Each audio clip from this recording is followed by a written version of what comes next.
आम्ही या शहरात मागच्या काही वर्षात जी पूर्ण वाताहत झाली त्याचा पंचनामा करणाऱ्या एका पत्रिकेची परवानगी मागितली. पत्रिका आम्ही पुस्तिका काढली, त्याची परवानगी मागितली. ती परवानगी आज प्रशासनाने द्यायचं टाळायला सुरुवात केली. त्याचा सगळ्यात प्रमुख कारण हे आहे, त्याच्यात प्रमुख कारण असं आहे की या शहरामध्ये ज्या गोष्टी हे हे आम्ही केलेलं होतं हे तर ही आम्ही परवानगी मागितलेली आहे, गलतान कारभाराचा पंचनामा.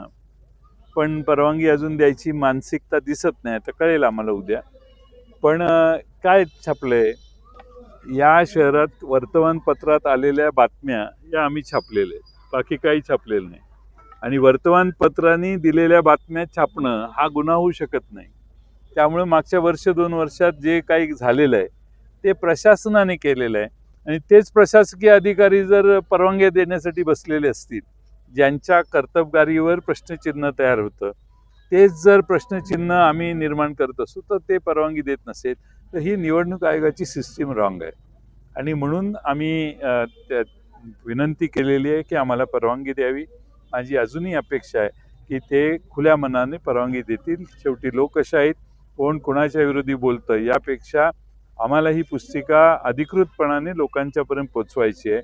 आणि अशी पुस्तिका आम्ही इस्लामपूरमध्ये पोचवलेली, आष्ट्यातही पोचवलेली, कोल्हापुरातही बहुतेक त्याच पद्धतीने काम चाललंय.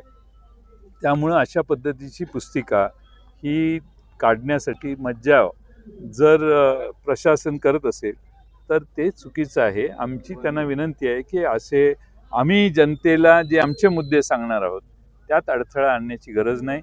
आज हे सांगली शहर हे ड्रग्सच्या विळख्यात अडकलेलं आहे. काय चूक आहे का?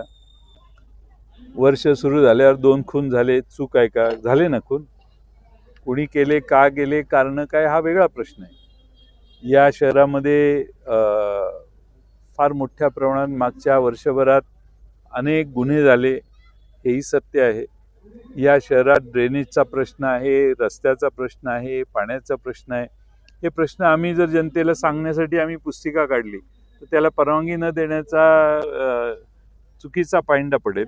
आणि म्हणून आमची विनंती आहे, अजूनही त्यांनी नकार दिलेला नाही आणि आम्ही वाट बघतोय उद्यापर्यंत ती परवानगी देतील. या निवडणुकीच्या